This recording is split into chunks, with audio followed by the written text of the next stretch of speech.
My dear brothers in Islam, the shaitan was cursed. He was thrown out of paradise, guaranteed hellfire for eternity, and was given the curse of Allah Azza wa Jal for refusing one sajda. To who? To Adam, to a man. What's going to happen to us who refuse to bow down to the Lord of the heavens and the earth?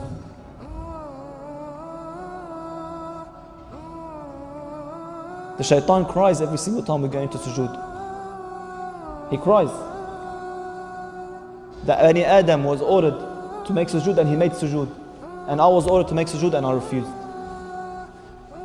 That watchman that the Prophet ﷺ guaranteed, whoever gets up while the Muslim army was going to war and they was going to sleep that night, who wants to get up and be a watch guard for the Muslims?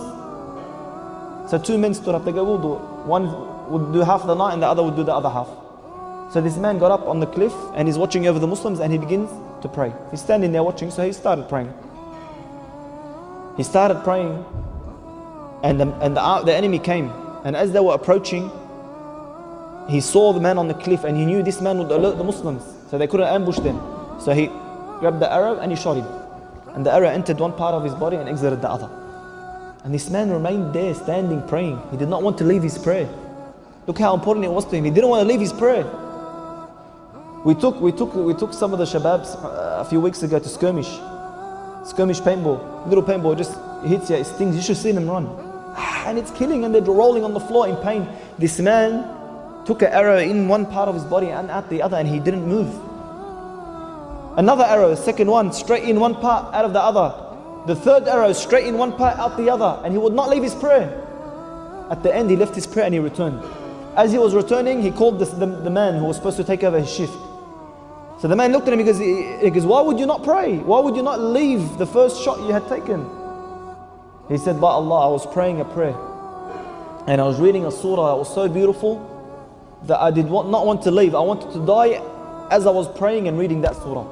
And if it wasn't for my promise to the Prophet ﷺ that I would guide the Muslims, I would have stayed in that prayer and died in that prayer. Look at the importance of salah in their lives. The man who wanted to get his leg chopped, what did he tell them? Chop it off, wallah min salah. You know how the narration goes? They done the whole operation. They chopped off his entire leg and he did not even grunt. He did not even grunt. Imam Bukhari radiallahu anhu.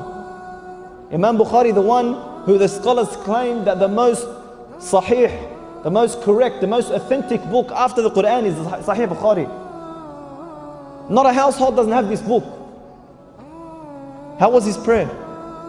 His students once narrated, you know what they narrated?